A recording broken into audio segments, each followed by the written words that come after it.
Hello guys and welcome back to Mystery Truth.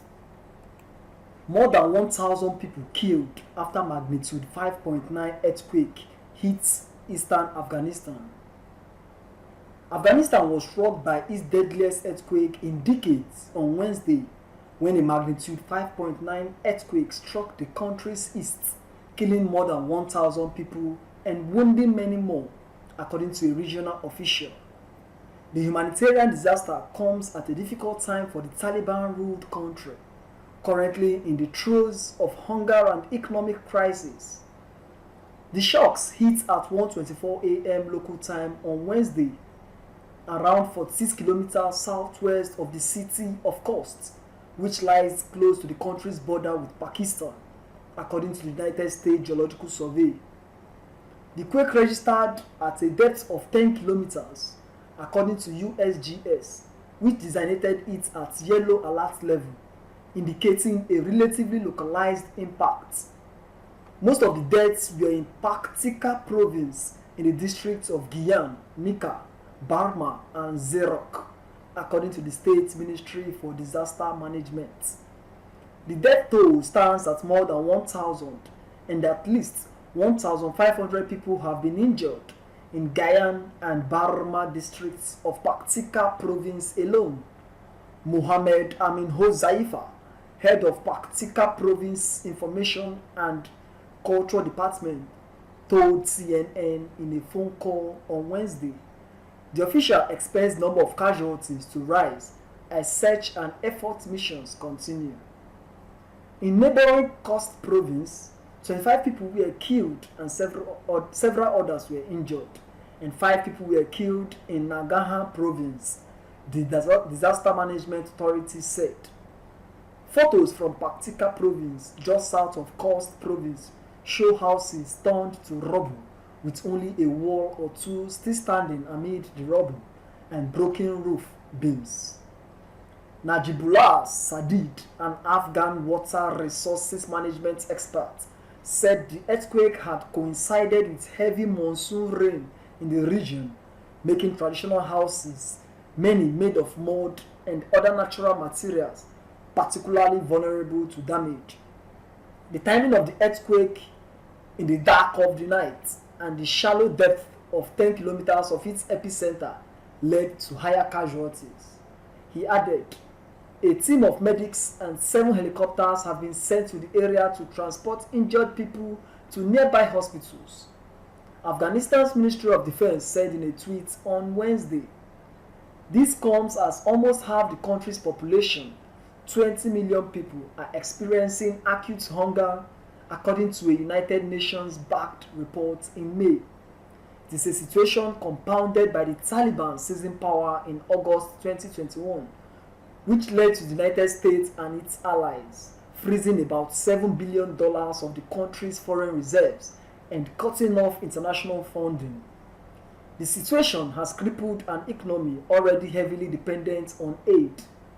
Following the chaotic US withdrawal from Afghanistan last year, its economy has gone into free fall, with the World Bank forecasting in April that a combination of declining incomes and increasing prices has driven a severe deterioration in household living standards. The Taliban held an emergency meeting on Wednesday to organize providing transportation to the injured and material aid to the victims and their families. Taliban spokesperson Zabiullah Mujahid said Prime Minister Mohammed Hassan Akhund called the meeting at the country's presidential palace to instruct all relevant agencies to send emergency relief teams to the affected area, Mujahid said in a tweet. Measures were also taken to provide cash assistance and treatment. Mujahid said and added that agencies were instructed to use air and land transport for the delivery of food, clothing, medicine and other necessities and for the transportation of the wounded.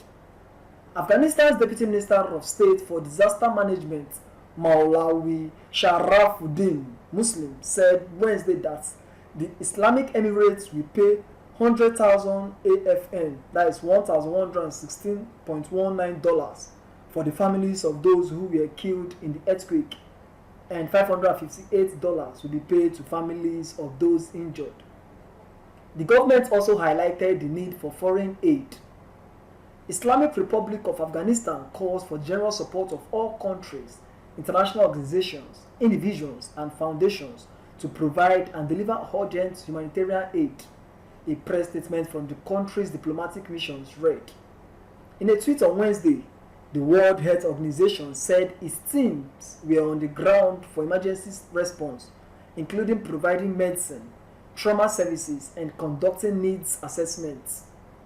But a WHO official told CNN's Eleni Giokos that logistics were stretched. All of the resources have been mobilized, not just from the nearby provinces, but also from Kabul, including medical supplies, medics, nurses, health workers, ambulances, and emergency officers who are trained in dealing with such situations, said Alal Abu Zaid.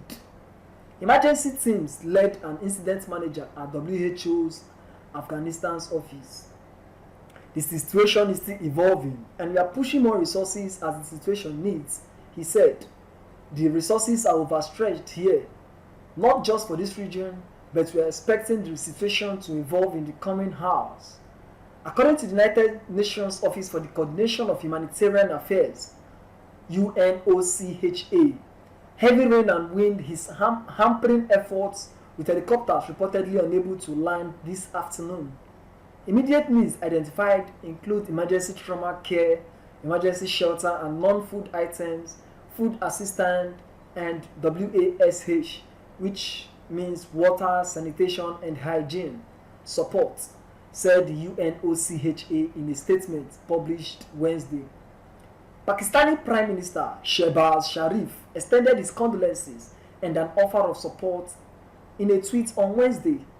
Deeply grieved to learn about the earthquake in Afghanistan, resulting in the loss of innocent lives, he wrote, people in Pakistan share the grief and sorrow of their Afghan brethren. Relevant authorities are working to support Afghanistan in this time of need. India expressed sympathy and condolences as well. Pope Francis said he was praying for those who have lost their lives and for their families. Afghanistan has a long history of earthquakes, many of which happen in the mountainous Hindu Kush region that borders with Pakistan. In 2015, a quake that shook parts of South Asia killed more than 300 people in Afghanistan, Pakistan, and India. More than 1,000 people died in 2002 after two earthquakes in the Narin region of northwestern Afghanistan. A powerful earthquake struck the same region in the 1998 eruption, killing about 4,700 people, according to records from National Centers for Environmental Information in Afghanistan. So that's the state of the disaster that just struck Afghanistan. We continue to pray for them. We hope international communities, international bodies, and individuals will proffer solution, we send support, aid in whatever form they can. So whatever you have to say concerning this, if you want to send your support, just leave a message. We are going to reply you. Drop your comments in the comment section and don't forget to subscribe to this channel. Thank you very much.